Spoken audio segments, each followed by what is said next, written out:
Ya, assalamualaikum warahmatullahi wabarakatuh. Selamat pagi semuanya. Mari kita mulai pertemuan kita hari ini pas jam 9.00 ya. Berarti ada kurang berapa menit kita? 40 menit. Tidak masalah. Habis itu ada kuliahnya siapa? Agama. Ya, tidak apa-apa. Saya dapatnya aja dulu ya. Oke, untuk pertemuan kali ini kita coba masuk ke materi praktikum sebenarnya ya. Materi praktikum ini ada modulnya dan ini sudah ditetapkan oleh asosiasi. Jadi nanti ada beberapa pokok bahasan sebenarnya di sana. Ya, nanti coba kita akan mulai perkenalkan satu persatu ya. Kalau ini secara teori sudah ya kemarin, kita bisa lanjutkan. Kemudian ini juga saya pikir juga sudah cukup. Ini juga kemarin terakhir ya toksikodinamik ya. Nah, itu kaitannya dengan teori dan kita sudah lewat itu. Nah, sekarang ini salah satu dari modul itu ya, tentang pemeriksaan logam berat. Jadi sebenarnya nanti untuk praktikum toksikologi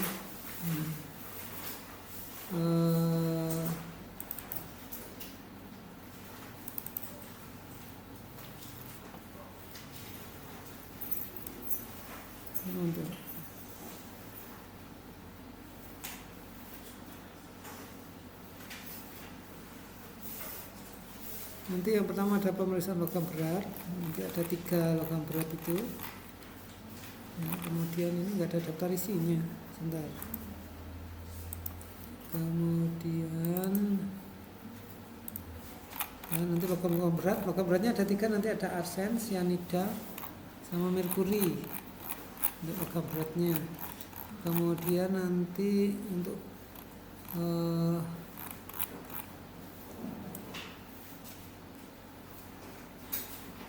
cyanida, timbal, merkuri ya. Kemudian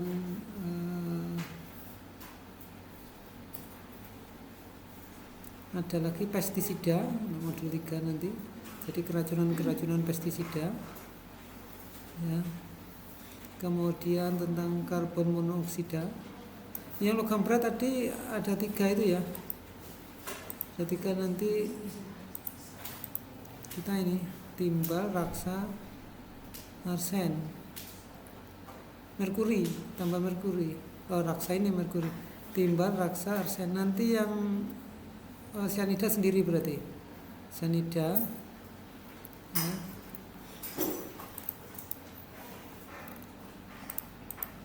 Kemudian nanti ada lagi karbon monoksida.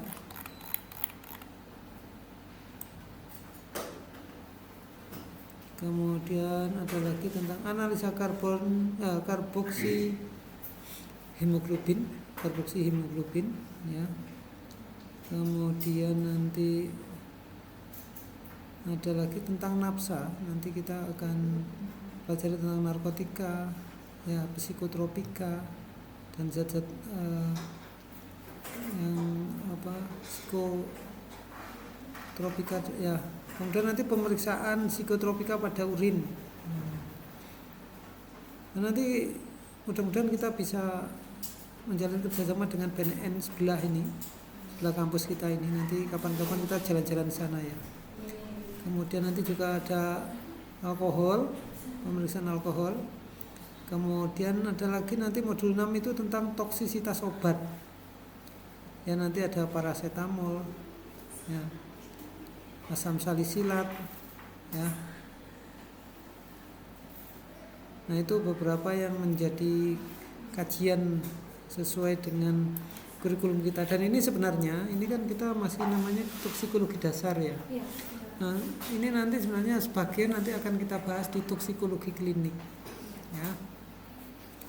Nah, makanya nanti nggak apa-apa kita awal ini nanti. Oh iya. Tapi memang di PDF dan itu tidak tidak per halaman-halaman, jadi pusing nanti kalian lihat malah. Tidak apa-apa, nanti modulnya aja saya kasihkan beberapa gitu ya. Sekarang kita masuk ke modul 2, ini tentang logam berat. Jadi logam berat itu ada arsenik ya. Ini sebagai racun. Kemudian ada merkuri, Hg atau raksa. Kemudian ada timbal atau pp, lumbung ya. Kita yang pertama nanti ada arsen. Jadi 3 logam ini yang menjadi objek pemeriksaan kita ya, karena itu memang kayak arsen ini memang senyawa yang sangat berbahaya, sangat mematikan ya. Beberapa kasus pembunuhan itu menggunakan ini, arsenik ini ya, dan itu sulit dideteksi. Ada beberapa kasus yang mungkin belum sempat terungkap gitu. Kemarin tugasnya itu membuat apa yang kelompok ini? Pencemarannya ya, limbah-limbahnya gitu aja ya. Dari apa saja kemarin pilihannya? Bebas. Oh, terus teman-teman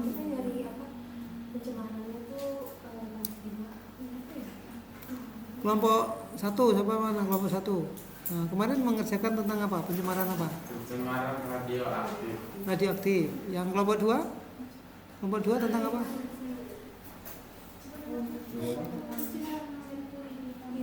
Pencemaran merkuri. Oh, pencemaran. Tambang emas rakyat. Oh, di Indonesia ya? Iya. Oke, terus kelompok 3? Berarti logam berat, itu tadi berarti zat radioaktif. Kelompok 3? Pencemaran Pestisida. Oke, kelompok 4? Kelompok 4 mana? Kelompok 4 siapa kelompok 4? pencemaran udara yang Pencemaran udara yang berkaitan dengan toksikologi. Oh, nanti bisa ya, nanti bisa PB berarti. PB karbon monoksida juga bisa. Kelompok 5? pencemaran air. Pencemaran air. Pencemaran air oleh apa? Ya bisa pestisida berarti nanti. Pestisida, kemudian nanti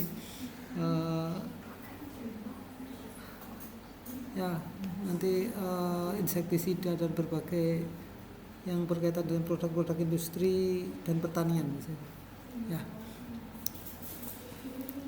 Ini yang akan kita pelajari tentang ya berat atom, nomor atom, senyawanya, sifat fisika dan sifat kimia, kemudian toksikokinetik dan toksikodinamiknya. Nah, di dalam tubuh itu nanti bagaimana perjalanannya, bagaimana organ target yang akan menjadi sasarannya. Wah, ini nggak kelihatan ya. Bentar, ini harus dirubah backgroundnya. Sebentar.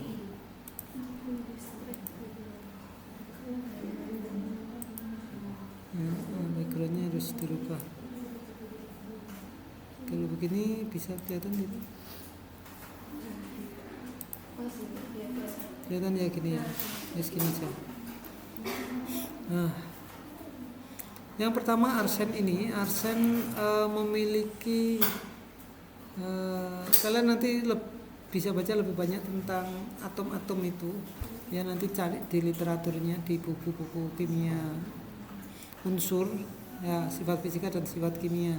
Tapi yang jelas kalian harus tahu nanti di tabel periodiknya ya. Ininya muncul di mana? Belum muncul ya.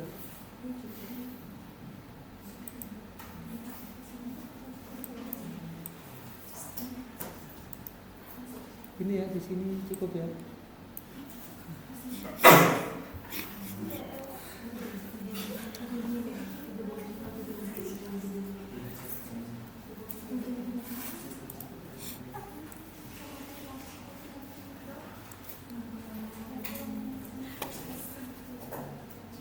Nanti kita tidak terlalu banyak di sifat fisik dan sifat kimia, tapi nanti ya,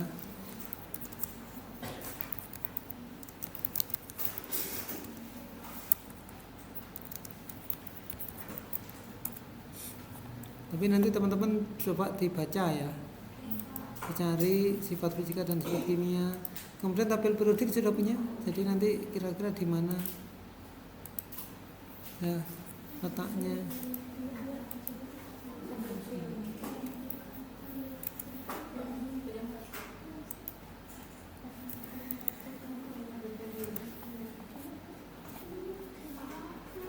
Masih punya? Masih ada?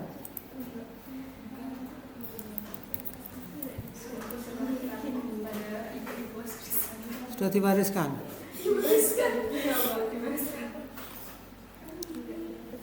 Jadi arsenik ini kita coba kenali dulu ya biar nggak keliru. Jadi kalau kita ngomong itu seakan-akan hanya ada di dalam laboratorium sehingga kita kesulitan itu ya. Jadi arsen itu AS bukan AR ya. Kalau AR namanya apa? R simbolnya itu loh. Kalau H hidrogen gitu kan. O oksigen. N nitrogen. Kalau natrium apa? Nah. Kalau arsen itu AS. Kalau AR? Nah betul. AS itu nomor atomnya berapa? Nomor urutnya di tabel periodik itu. Masih lupa? Ya sudah. Masih lupa.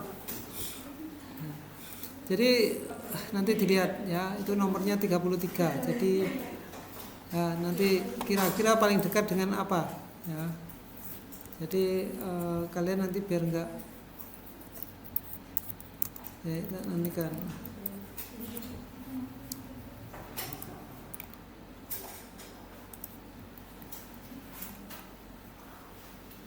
jadi 33 dia golongan ya. Jadi nanti turun ke bawah, di bawahnya nitrogen, fosfor, nah itu nanti ada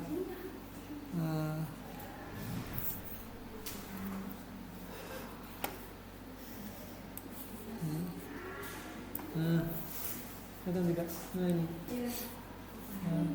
Jadi ada di sini AS itu. Nah ini. Nomor atomnya 33. Golongan ini. Ini golongan gas mulia.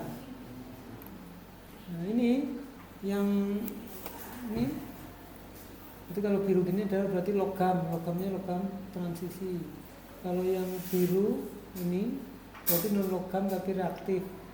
Ini logam gas mulia. Nah kalau yang ini berarti ada simbolnya adalah metaloid, berarti ini logam. Nah, ini tinum. Ya. Ada satu logam tapi cair. Nah ini.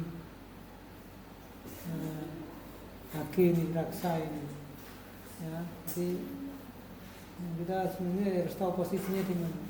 Emas itu di sini, Pak. Nah, sebenarnya kalau kita lihat tabel periodik ya sebenarnya salah satu dari unsur kimia gitu aja. Ya.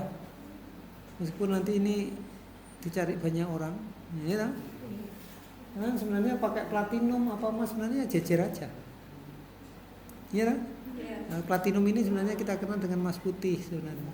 Nah, platina. Nah, sebenarnya kesini sedikit sudah jadi raksa. Gimana kalau raksa kita kasih plastik kemudian kita kalungkan gitu. Ini malah bagus ini, logam tapi cair. No, itu kan keren ya daripada emas.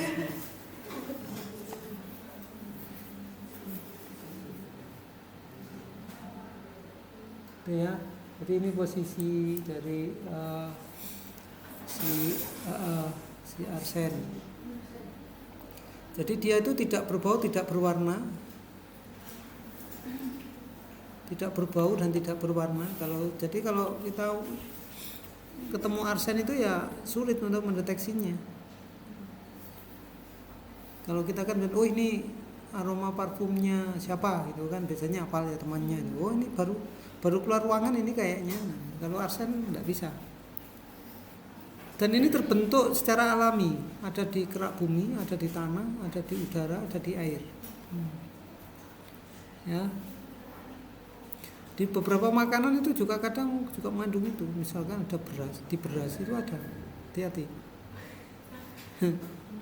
Di seafood ya makanan-makanan laut di daging ya, tapi tidak sebanyak dan itu mungkin sangat trace sekali, sangat sekelumit, sedikit dan sangat kecil sekali.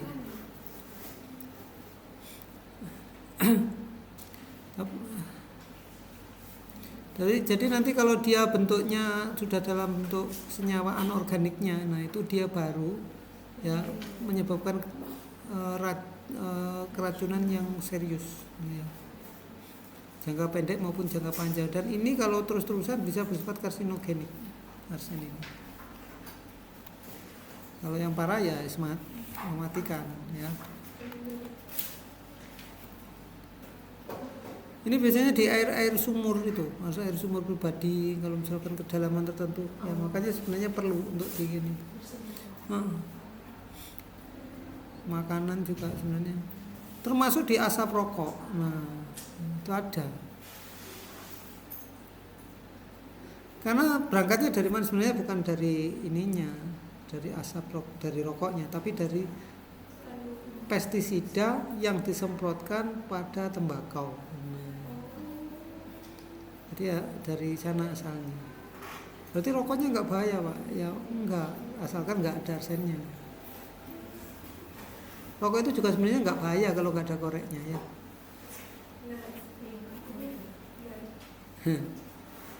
Kemudian di industri itu juga banyak, misalkan digunakan untuk dalam pembuatan kaca-kaca khusus, itu juga ada pengawet kayu ya, kemudian bahan-bahan kimia lainnya. Ya nanti yang penting kita sudah tahu informasinya, jadi tidak itu sekilas ya tentang arsen. Okay.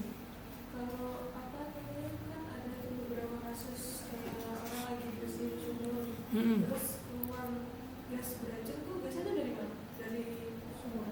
Sumbernya maksudnya, sumbernya dari mana? Maka dia bisa ada gas beracun.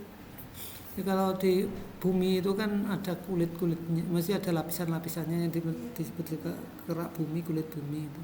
Juga nanti ada busan bumi. Nah, di dalam tanah itu berarti kan ada berbagai macam sebenarnya, berbagai macam senyawa yang ada di sana. Ya bisa macam-macam. Ya kalau misalkan keracunannya ya bisa keracunan macam-macam juga. Yang tergantung nanti gas apa yang muncul di sana. Bisa sulfur, ya bisa karbon monoksida. Yang jelas kalau dalam kedalaman tertentu di dalam menggali sumur itu pasti adalah kadar oksigennya yang rendah. Makanya kalau penambang atau yang membuat menggali sumur itu kan pasti pakai penghasil setidaknya untuk mensirkulasikan udara sehingga muncul ada angin. Angin itu kan sebenarnya udara yang bergerak. Nah, kalau udara sendiri kan komposisinya ada oksigen, nitrogen, ya hidrogen juga. Ya kita lihat misalkan kasus kayak di Lapindo itu kan sebenarnya juga ya gas, ya minyak kan itu ya. Kalau bentuk cair, wujud cair kan bisa berubah wujud menjadi gas, namanya menguap. Gas menjadi cair namanya mengembun. Ya, belum lagi nanti kalau material-material anorganik, mineral-mineral anorganik yang menguap mengalami penyubliman, itu juga bisa menimbulkan gas-gas tertentu yang bisa mendorong oksigennya. Itu sebenarnya. Ya.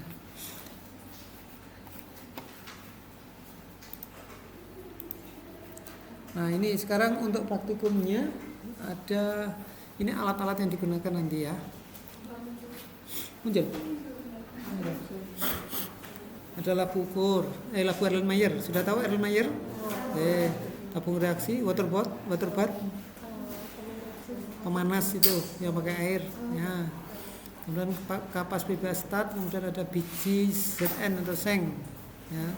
Seng, tahu seng ya. Kemudian asam sulfat, terus perak nitrat, kemudian ada kertas saring ya, biji aluminium, KUH, lempeng tembaga, kemudian asam klorida ya, kemudian kalium cyanida 10% ini, kemudian ada asam nitrat. Kemudian ada sampel biologisnya, nanti bisa urin, darah, rambut, kuku bisa, rambut juga bisa, karena kemungkinan juga paparannya lewat Kemudian juga bahan makanan yang diprediksi mengandung itu misalkan. Karena tadi ada di mana? Di beras, di seafood, di susu, di daging gitu ya. Mungkin juga di buah dan sayuran karena penggunaan pestisidanya ini yang mengandung arsen kan gitu ya. Kemudian identifikasinya ini ada beberapa metode ya, ada beberapa cara Permisi Pak. ya.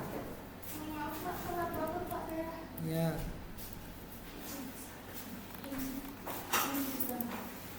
masuk aja. Kemudian yang pertama ada Guizet ya. Guizet bacanya gimana ya? Guizet. Kemudian nanti ada Flatman nanti ya. Kemudian ada Sydney Kay.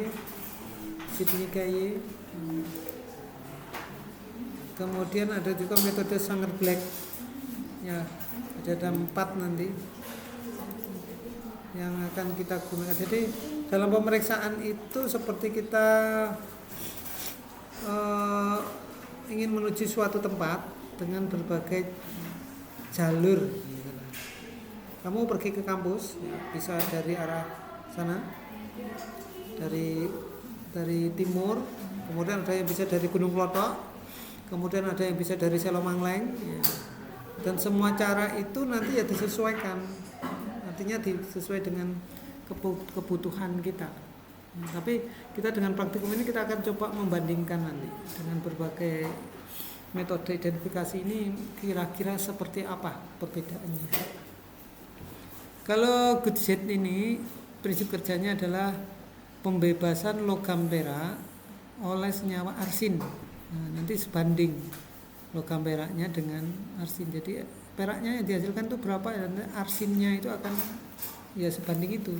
Karena dalam prinsip ya reaksi kimia itu ada kesetimbangan kimia. Jadi kesetimbangan ruas kiri dan ruas kanan itu memang menunjukkan nanti banyaknya bukan hanya koefisien tapi memang bisa konsentrasinya juga. Ya. Jadi keseimbangannya di sana. Jadi misalkan kalau sebelah kiri misalkan ini AS ini 1, di sini ya juga harus 1. Kalau di sini hanya 11, di sini juga harus 11 ini Pak. Ini 3 ditambah 8. Ya. Kemudian O-nya ada 4. Di sini juga ada 4O. Ya. Hanya sudah Zn-nya 4, ini juga 4. Ini namanya kesetimbangan. Dan ini akan berlaku termasuk konsentrasinya sebenarnya nanti. Ini perhatikan ya. Jadi pembebasan logam perak oleh arsin yang terjadi dari reduksi senyawa arsen oleh seng dan asam sulfat. Nah, jadi ada reduksi ya, reaksi reduksi di sana. Ya, ini perhatikan. Reaksi reduksi itu berarti ada peningkatan ya, peningkatan muatan oleh reduktornya, tetapi penurunan muatan zat yang terreduksi.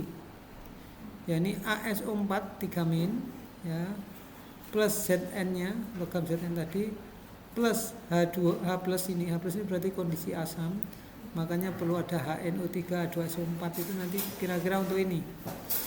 Ya, AS kemudian ASO4 ketika dia berikatan nanti akan menghasilkan ASH3.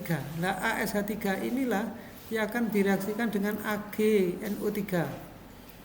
AgNO3 kalau diurutkan menjadi Ag+ dan NO3-. Paham ya? Gak paham? Enggak. Ya memang harusnya ada kimia dasar dulu untuk menguraikan ini. Ya, jadi kalau nanti ini masing-masing ini kan H2S, ini kelihatan ya screen apa itu kursor saya. Ini H2SO4 kalau diuraikan berarti 2H+ plus SO4 2-, gitu bisa ya. HCl kalau diuraikan berarti H+ plus Cl-. H2O kalau diuraikan berarti 2H2 plus 2O 2-. Ya, masih lupa kalau belum tahu. Masih lupa. Pelajaran kimia kelas 1 SD dulu. Oh, SD belum ada kimia. Nah, kalian makan MBG itu kan ya proses kimiawi. Kita nggak dapat MBG, Oh, MBG itu masakan mbah gue. kalian makan itu sebenarnya sudah proses kimiawi. Jadi kalian sejak lahir itu sudah kimiawi banget sebenarnya. Cuman kan kalian nggak menyadari ya kalau kalian itu sebenarnya pelaku kimia, kimiawan sebenarnya, kimiawan dan kimiawati. Ya nanti coba dibaca-baca, dicari materi kimia dasar itu ya. Karena nanti di sini adalah prinsip ini yang akan mengantarkan kita ke pemahaman nanti kenapa sih AgNO3-nya kok 20%, kenapa kok harus sekian mili, itu karena dari reaksi ini. Nah ini. Dan nanti ASH3 yang sebanding dengan Ag plus pengurangan dari AgNO3 ini akan menunjukkan banyaknya. Jadi Ag ini akan menunjukkan banyaknya arsennya ini. Gitu prinsipnya.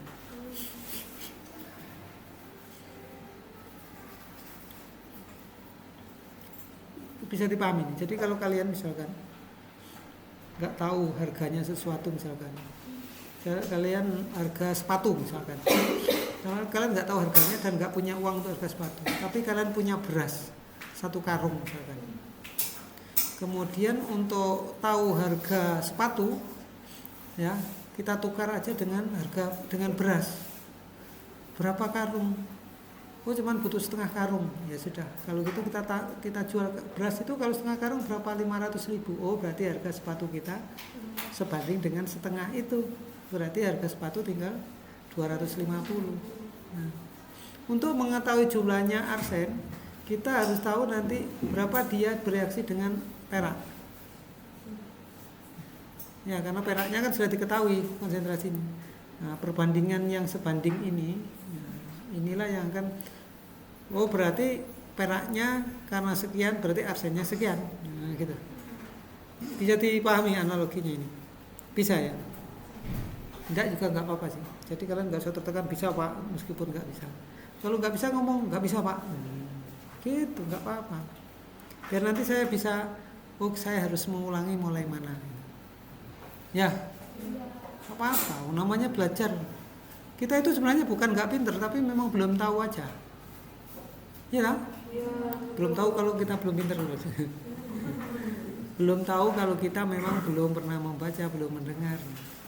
Nggak ada orang yang nggak pinter selama dia mau belajar, itu sebenarnya ya mau belajar aja itu sudah masuk orang-orang yang pinter. Orang pinter lah dukun pak, ya bukan. Ya. Dukun itu pinter karena yang mendatangi lebih gak pinter lagi, makanya dikatakan orang pinter ya. Sebenarnya kalau dia pinter, dukun itu dia tidak akan jadi dukun kan? Ya. Jadi apa pak? Ya pokoknya jadi selain dukun aja. Oke, saya lanjutkan. Ini gadget ya. Kemudian ini caranya. Nah ini prosedurnya nanti yang harus kalian lakukan. Nanti dibaca pelan-pelan gitu ya, sehingga nanti kita tahu apa yang harus dikerjakan. Dan nanti setiap kali mau praktikum, kalian harus membuat prosedur kerja ini dalam bentuk skema kerjanya. Nanti saya tunjukkan ya, biar nanti dia lihat. Prosedurnya adalah, nah ini sebanyak 1 sampai 2 gram. Nah, 1 sampai 2 itu artinya teman-teman bisa tentukan nanti berapapun, pokoknya dicatat. Karena nimbang itu kan bisa 1,3, bisa 1, ya no? Yang jelas tidak boleh lebih dari 2 dan tidak boleh kurang dari 1. Nah, karena nanti perhitungan ini yang akan menentukan jumlah kadar arsennya berapa. Ya, setiap perhitungan yang kita pakai itu. Kemudian sulfatnya 1 sampai 2 mili. Jadi Zn ditambah sulfat, dan itu ya.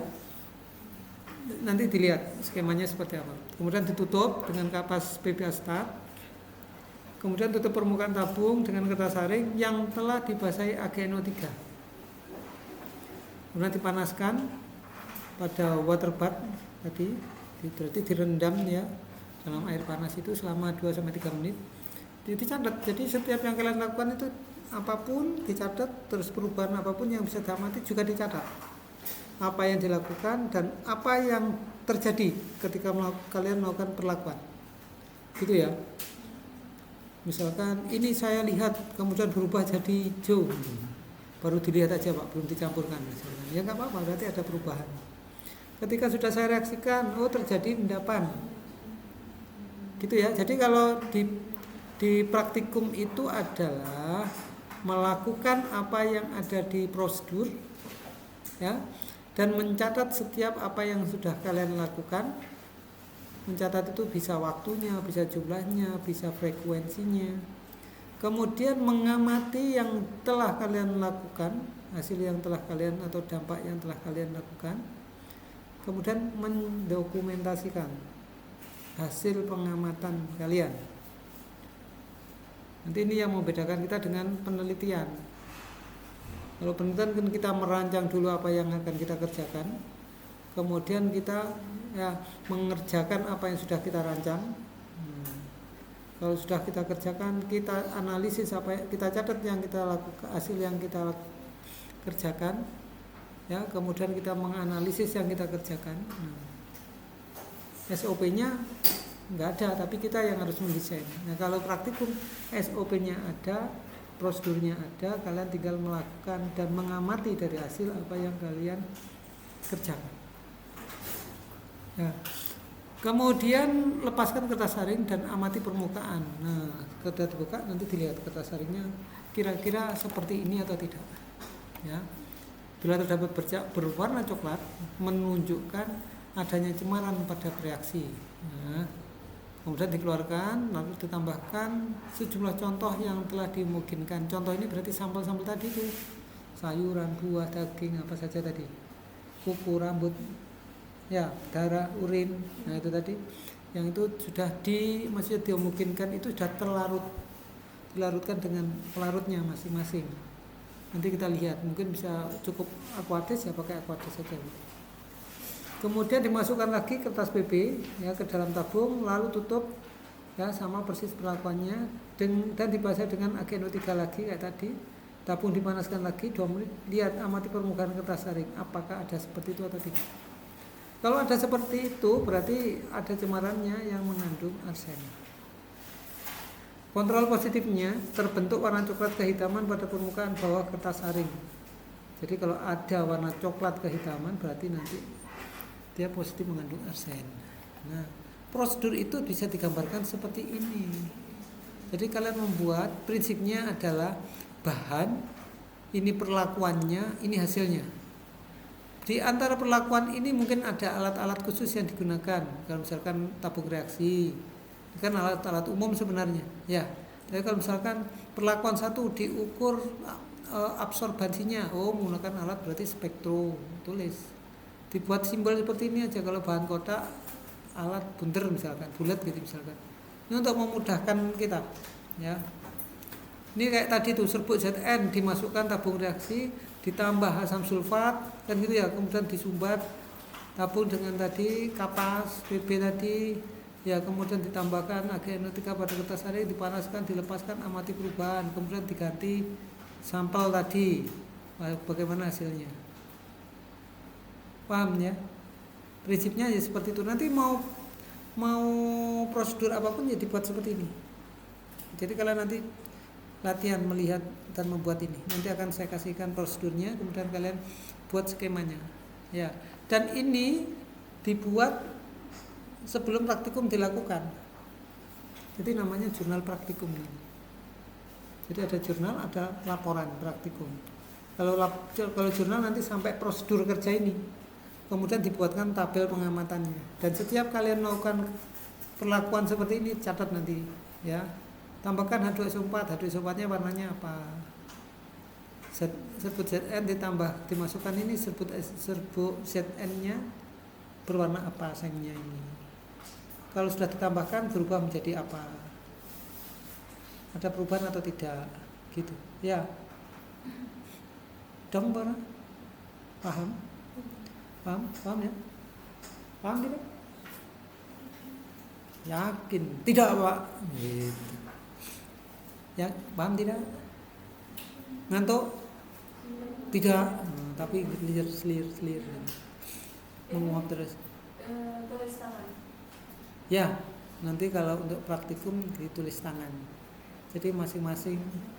Nah, sebenarnya mau apa? Mau ditulis tangan apa tulis kaki? Diketik apa tulis tangan gitu ya. Ya udah diketik tapi pakai kaki, tambah bingung juga. Biasanya untuk mendesain dan memudahkan kalian dan lebih mudah mengingat kalau ditulis tangan biasanya. Di kertas HVS nanti dibuat HVS kertas A4 F4 itu lah. Bukan kertas bergaris.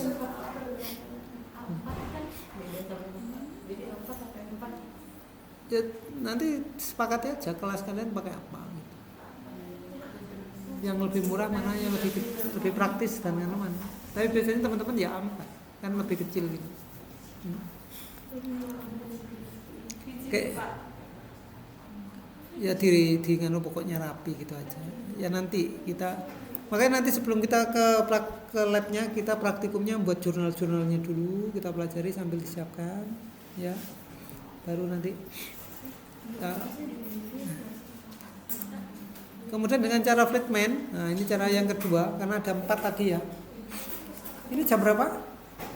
Jam 9.36. Oh, masih ada 4 menit cukup. Iya, Pak. 4 menit masih ada 3 cukup 1 menit. Ini.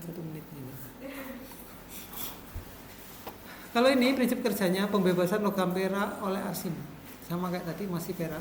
Tetapi kalau tadi adalah reduksi dengan apa tadi?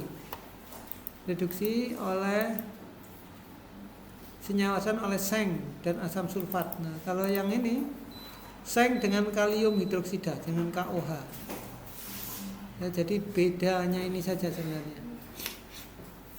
Nah, ini juga akan sebanding nanti arsin dengan peraknya ini. Prosedurnya lebih sederhana ya. Nanti bisa dilihat. Jadi sama seng ditambah tinggal nanti bedanya ditambah KOH. Ya, disumbat juga. Ya. Kemudian nanti ini interpretasinya hasil. Kalau positif terbentuk warna coklat kehitaman pada kertas saring sama kayak tadi, ya. Kalau Friedman. Kemudian kalau Sidney Kaye ini ada prinsipnya adalah ya, senyawa arsen dengan logam tembaga dalam suasana asam akan membentuk AS2CU5 yang berwarna hitam. Reaksinya ini.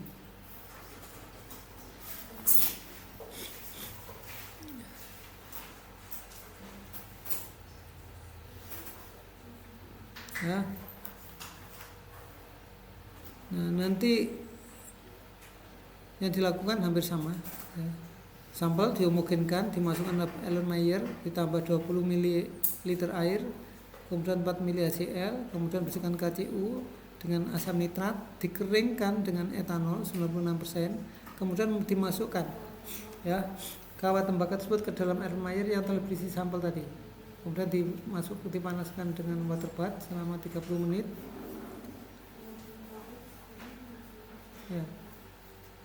Siapa yang ngomong sini? Keluarkan kawat tembaganya dan amati perubahan warnanya. Ya.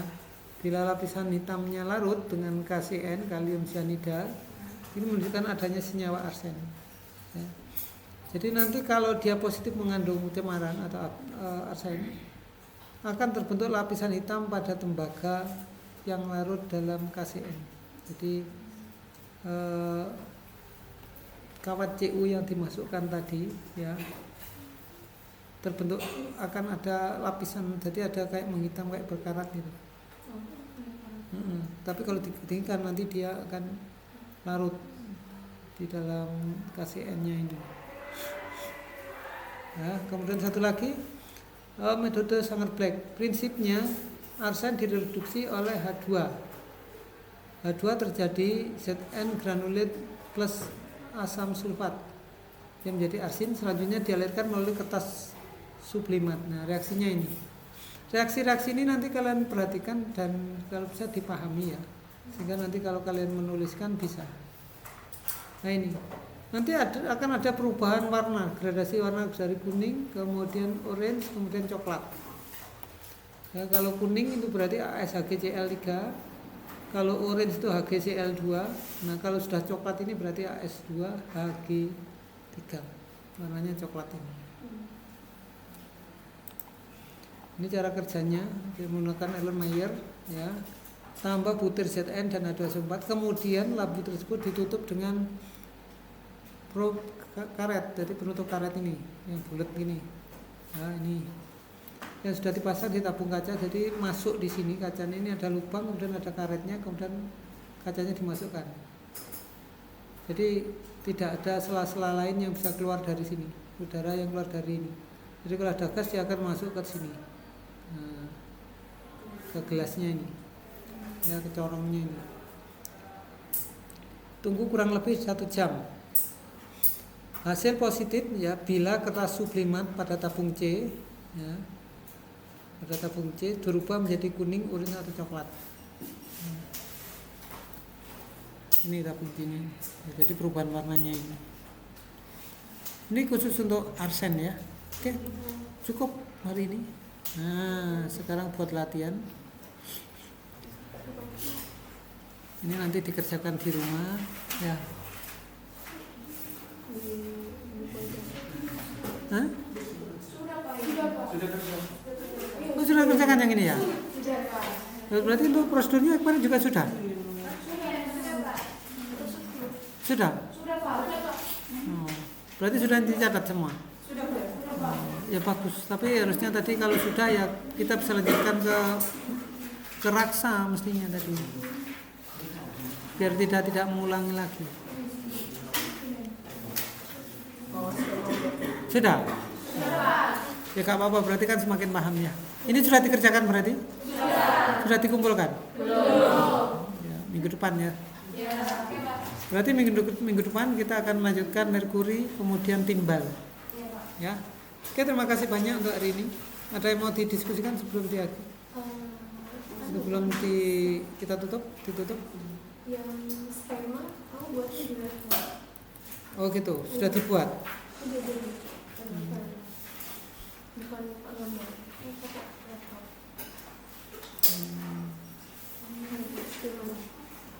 Soalnya sebiasa.